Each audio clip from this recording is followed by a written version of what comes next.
Tete, nyaya uyu akaba yainvoka maemotions mukati memuviri mangu, yandibata-bata zvikuru nekuti iniwo ndiri musame situation. Mutsauko ndewekuti at least wakabira akamuroyonora, ini ndiri kurumwa ndichifamba, ende kwese kwandinoenda kunotsvaka rubatsiro vanonditi nditsvake munhu wandakabira ndiye woga anogona kundiroyonora.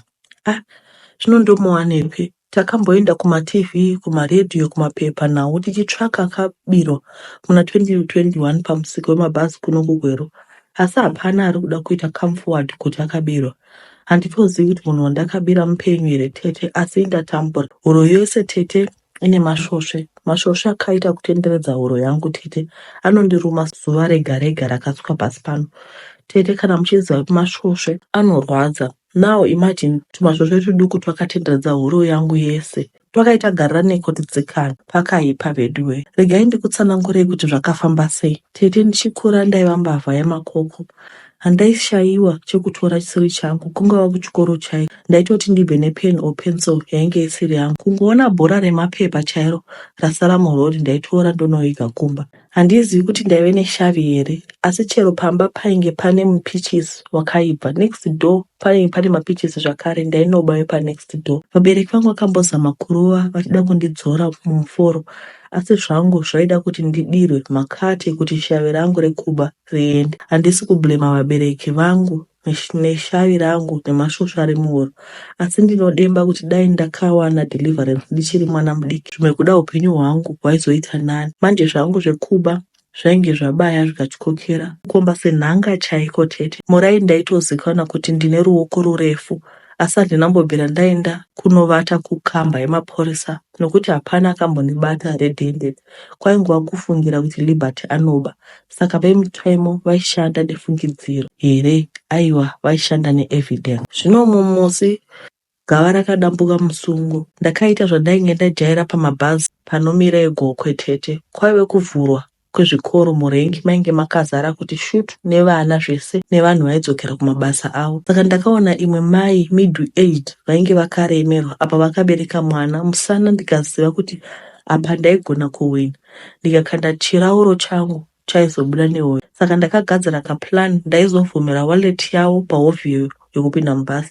Tete, mukaona pabhazi pangoita necessary pressure, zivai kuti havasi vese vari kuenda, ende vamwe vachasvika vasina zvikwama. Ndakatora bhegi ramai vaya ndikasuduruka panzvimbo. Ndaiziva raizotsvagwa, nokudaro ndaifanira kuita disappear chop chop. Kana ndaizowanikwa ndakaribata, handiti ndaizoitwa kanyama nevanhu, kurohwa kuita kafira mberi chaiko. Ndakandotora bheki riya ndokuwana mune mari, mapampa emwana ndakarasira uko nezvimwe zvechikadzi kundaisvidi. Ende mari iyi ndaizoishakada 2 bed. Zvinhu zvausina kubudira ziya zvinonaka 2 bed. Ndichirasa bhegi riya ndakangotanga kunzwa kuvaviwa muhuro umu. Ndakangozvidismisa ndikati sezvo kwaipisa raiva ziya raingoyererayo nehuro. No weapon formed against me nemari iyi shall prosper. Sezvo rendi ndainge ndakabhadhara, ndaizonotsvaka zvinhu zvedrip igoluka mumastreets umu, sokuti ndaisafanirwa kuratidza sembavha asi seworking class. Asi ini ndaiweka zvangu muhumwe dzavanhu. Ndakanotsvaka drip rangu bhobo Tete, hama neru ndavata huro igotanga kuvava. Ndikafunga kuti ndiri kuda kuita allergy, ndaizofumira kufamasi mangwana. Ndichimuka Tete, huro yainge yawedzera kusvinya. Pandakanoti bamira Tete, kuona tusvosve twakaita kuzara muhuro mangu turi kundiruma mhanda. Ndakaskrima zvakamusa landlord vangu vakamhanya muhuro mangu. Ndakangotendeka huro yangu landlord kuti vakabuda vari speed vachinorutsa. Landlord vangu vaiti vakavhunduka vanorutsa. Vakafonera vabereki vangu vakasvikonditora. Vabereki vangu vakaenda neni kwese kutsvaka rubatsiro, asi zvakashaya basa. Ndinorangarira kuti umwe musi takaenda kumuprofita ainzi ane mbiri, akati zvishoma aizomapisa. Titsvake bhodhoro reparafini netambo yacho. Muprofita akagadzira rambi rake riya akabatidza, achisimudza rambi riya kuti apise masvosve aya pahuro pangu. Mamwe masvosve akabva aenda paruoko rwake. Tete, madzibaba akadonhedza rambi kamhanya sporo kutiza. Iyawozve ko zvaaiti simbi inoruma dzimwe simbi. Tete, ndatsvukira ndaibva nemasvosve aya. Ende chimwe chinhu haadi kuti ndimavanze kupfeka zvinhu zvakaita semapoloneki kana skavha dziye. Anobva atowedzera kundinyenyena. Ndatambura ini. Ndofawo here ndichipera tichifamba. Ndikamuwana mukadzi uyu wandakabira, ndinoripa zvangu zvese zvaanoda nokuti ndazova right manje nemarwadzo kuita bhande rekuti andirume zvawo. Ndachema hangu. Good morning Zimbabwe. I hope munofara kumativi mana inenge kwamuri. Ndo nyaya yatawana yekutanga iyi. Tine vanhu vanofarira kuba vaya. Ndizvo zvizvi. Ndinoshuvira kuti meseji iyi ikuenda nekulowa gwero. Ndodzokorora zvakare vanhu vekulowa gwero. So mucharumwa nemasvosve muchazvirega zvokuba izvi. Guys hamene kuti munozvionawo sei kuti vobatsirwa seiko ngekuti kwavangaenda kwavanogona kuwana help kuti vasaramba vachirumwa nemasvosve. Ndakaona venyuchi vaya vanenge vachingofamba ende munhu anogona kubvisa ndeye akakuisa iyoyo. Saka I think message ingori awareness kuti panze apa pakaipa, regai kuita zvekuba. Regai tipinde munyaya inotevera. Ndiri murume ane makore 47 ndinogara muKadoma umu mandinoita basa rechikorokosa. Ndakatanga ndichiita zvekunopinda pasi pemugodhi ndichichera ndichitengesera magold buyers anozoenda iwo kuGold Fidelity kuHarare. Panguva takanga tichiri vapfana tisati taziva value of money. Taiti tikawana yehembe nyowani, food yakawanda kumba, doro with friends, nekupota tichienda out kuzvimabhendi, taitoona kuti tiri ngezha, takatopinda machena. Nerimwe zuva ndakati ndakagara ndokudzanisa pfungwa ndikati but aiwa zvekupinda pasi izvi zvine makuva mukati, because ndakaona vakawanda vanodirikirwa votadza kubuda mugodhi yakawanda. Why can't I upgrade myself? Ndisiye zvekusura ndakazara chena izvi ndichishandira mari inoperera mumafaro chete. Ndakanzwa nezvechembere cheguti yaibatsira vanhu vemabhazi uyezve kunyanya makorokoza. Chembere yaibatsira nenzira dzehuku neshanga nechibagwe. Tainzi tinokore chipagwe mutswanda yaivepo woverenga kuti vanhonga dzakawanda sei. Tokandira jongwe ravaishandisa riya rechibage charainge radya ndiwo aizwa makore ako panyika uchidya mari yaikona. Tete ini ndiri munhu mugiant. I'm sure you can imagine how much maize grains I picked by my hand. Ndochizwa kuti unoda kudya dollars kwenguva yakareba unoita zvinhu zvako nemwoyo wakaperera. Ndakanokora ndokukandira huku iya. Zvakaitika zvakanaka ndakamukira mangwanani ndikati kutanga kusvika kuna mbuya vamusi uyu jongwe rakanga risati radya kana chii. Zvinowo zvakaita rikwanise kudya shanga dzechibage dzakati wandei. Muchibage chaikwanisa kusvika over 50 grains. Jongwe rakadya 24 shanga. So zvaireva kuti 24 years ndiri mbinga yemashuwa ndisingashayiwe mari. Tete ndakadzokera kumakomba after ndabatsirwa nambuya. Ndakanochera pane imwe claim ndokusangana nebelt remari. My eyes could not believe it.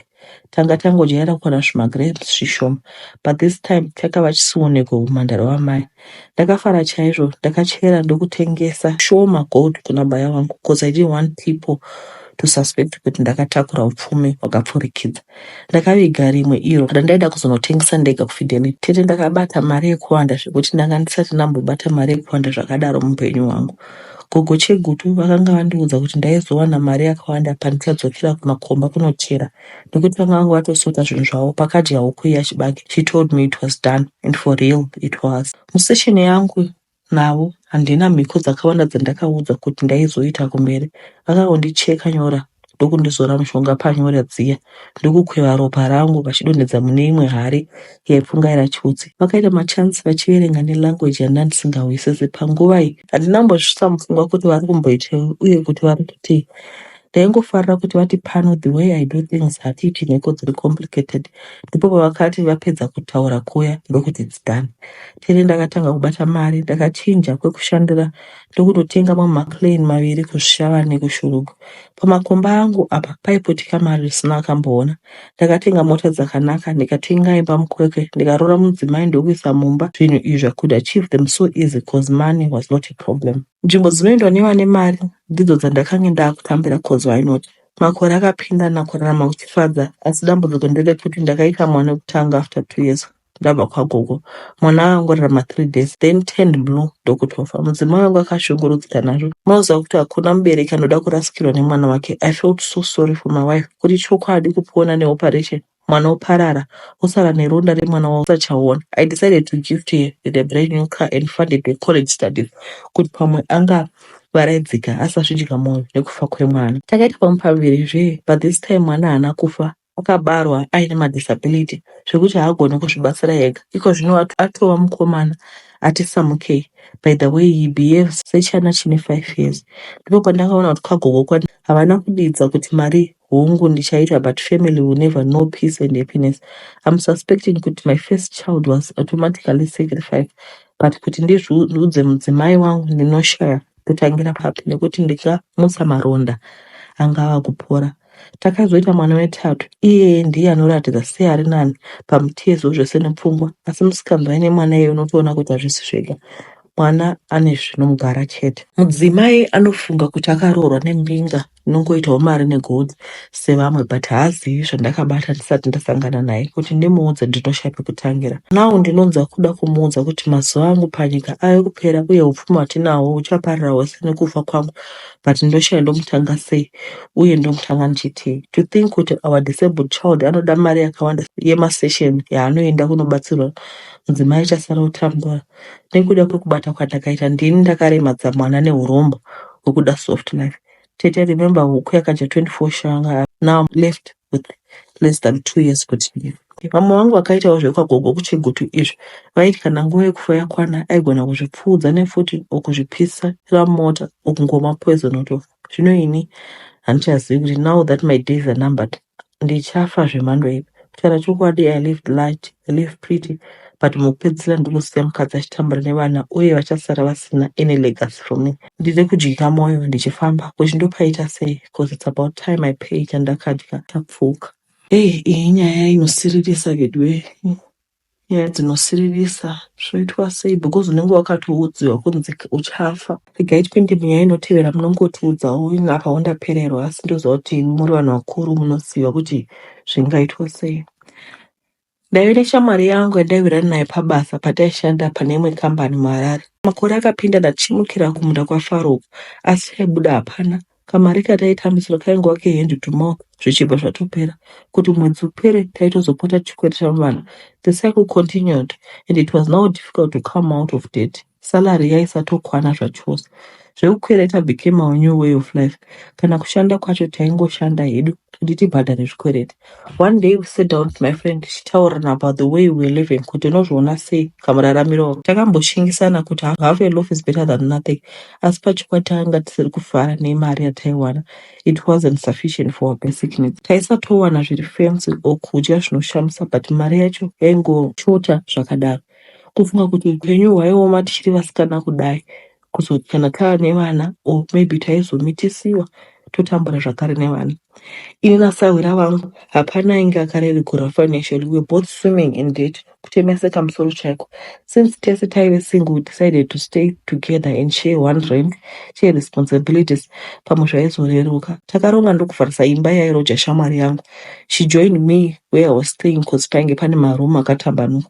Takatengesa some of her furniture items nezvimwe zvangu kuitira kuti mumba murongedzeke.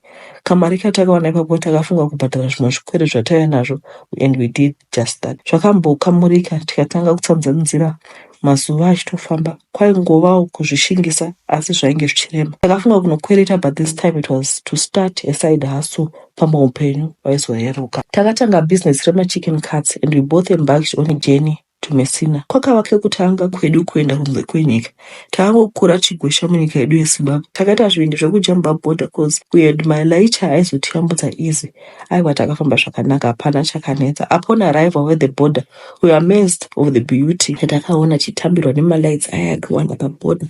Tangobata muromo kuti kanyika kakanaka, zvese zvakarongeka. Tifunge kwedu kwatabva tinogara muCherima most of the time, magetsi achingoenda-enda. Koti zveroad hayo from border to Messina kwatainoda yakatifadza iyoyo nekutsetseka kwayo. Kana chinonzi pothole hatina kuchiona, kana marara hawo ndakashaya kumativi menzira.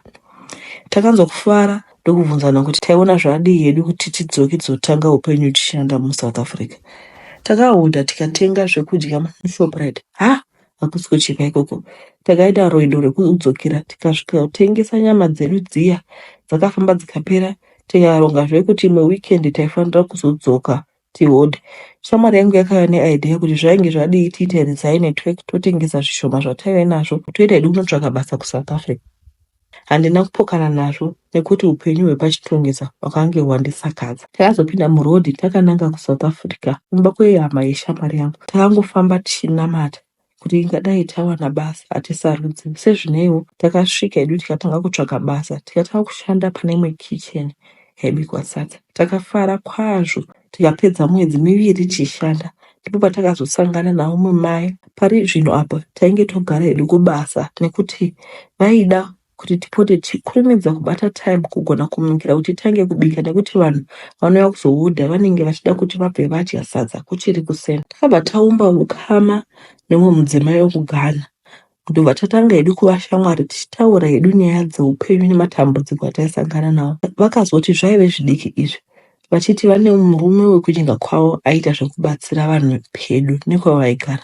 Vakavimbisa kuti vaizotiperekedza tiende kunobatsirwa. Vachitaura vanoti ivo vakabva kunyika kwavo vachitiza nhamo ende vakasvikobatsirwa nababa ndobva vatangawo bhizinesi ravo. Amai havana kutiburira pachena kuti kubatsirwa uku vainge vatopuhwa dumwa rekuti bhizinesi ravo rishande. Pakondeina pavo paizara haikona, vaitoshaya kuti kwavo kugona kubika here. Mari vaiita yekuorera nemaoko, makasitoma chuya left right and center.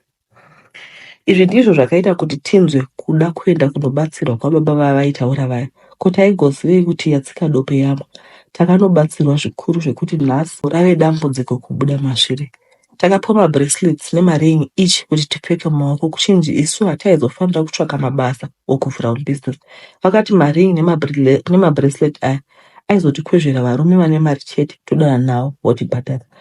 Takangoti aiwa pakanaka, hatina kuziva kuti zvaizopanduka kuunza mhepo nemenyama kumhuri dzatakaberekwa. Tete taiwana varume vane mari haikona zvekutamba. Taiti kungovata naye aibva akubhadhara nemari yainge yakawanda kwazvo. Varume ava vaisava ordinary varume, asi vaitovawo vanhu vane ushereketo hwavaitova nahwo. Taifunga kuti takangwara ende takabatsirwa, izvo taishandiswa in return. Tete kozvino ini neshamwari yangu taikukandira mazai every Wednesday, asi mazai atinobuda aya hationi kwaanoenda kana tinge takandira. Kusaziva kuti tine mhiko dzababa vekutibatsa dzatakakanganisa here, zvichida varume vatairera navo ndivo pane vari kuzvikonzeresa. Back in Zim tinofonerwa kunzi amai vekundibereka uye namai veshamwari yangu vari kupota vachidonha Wednesday yega yega zvekumbonyarara kuti zii kana hours munhu asingati bengeni. Hanzi vanozongomuka vega vasingatozivi kuti chii chaitika. Apa kuti isu tichifona taure kumba kuti takafamba takadai uye taikukandira mazai, zvinhu zvinotinetsa nekuti pekutangira chaipo tiri kupasha. Todema chatakawira kuSouth Africa, shuwa kuzobatiswa moto unopisa here. Kana vana vamai vedu vakanzi vasvika pakufa, handizivi kuti will we be able to forgive ourselves. Kutaura chokwadi, dai tisina kusiya mabasa, dai takangoramba toshinga nekuuya maweekend tichiodha machicken cuts cause business iro rairatidza kuti ranga roda kusimuka.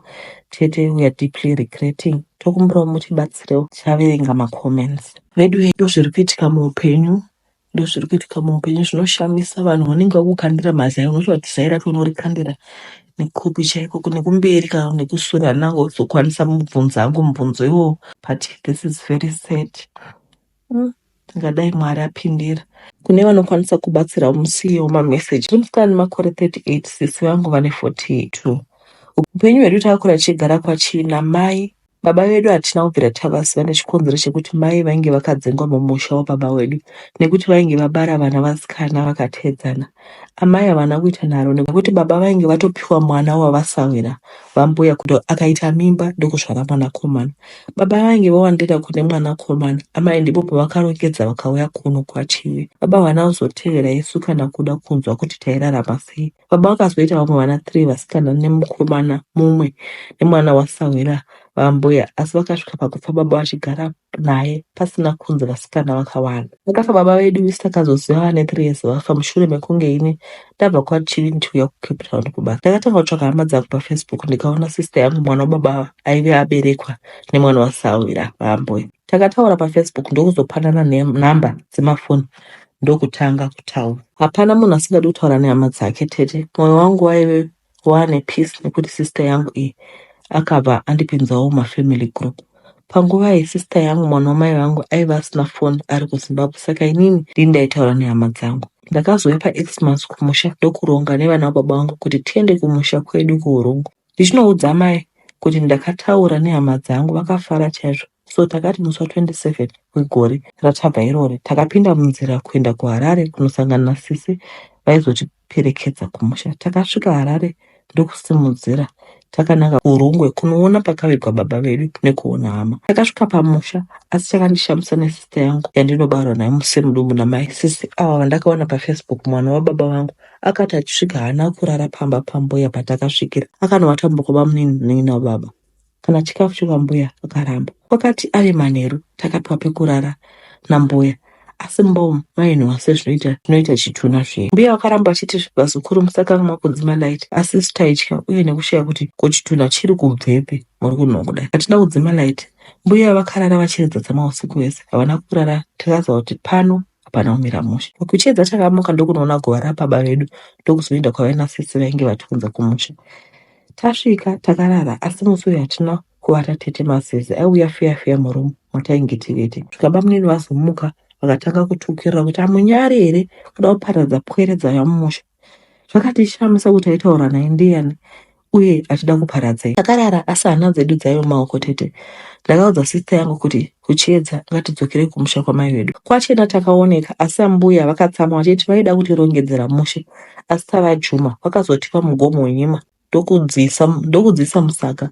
Pavakadzisa isu taive mubishi rekurongedzawo rwendo rwedu. Takati tapinda mubhazi takatanga kunzwa mweya uya wemovha patete tichiburuka pabus station. Amai vedu chavatanga kuita kubata mhino, vakati muri kunhuhwi kudai. Ashanyimo dziya tichifunga kuti ndidzo, asi mweya hauna kupera. Nanhasi tete sista yangu akarambwa nemurume nekuda kwehwema.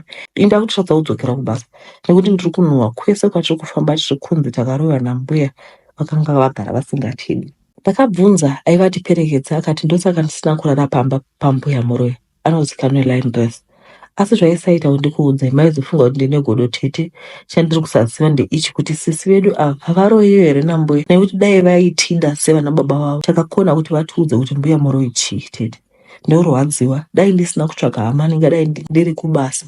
Sisi vangu vari kumurume wavo, tibatsireiwo tete. Kufamba muvanhu vanobata mhino vachinhuhwira. Zvakaoma. I think a lot of people can relate when you visit your relatives unonge uchikohla. Yeah, I think a lot of people can relate.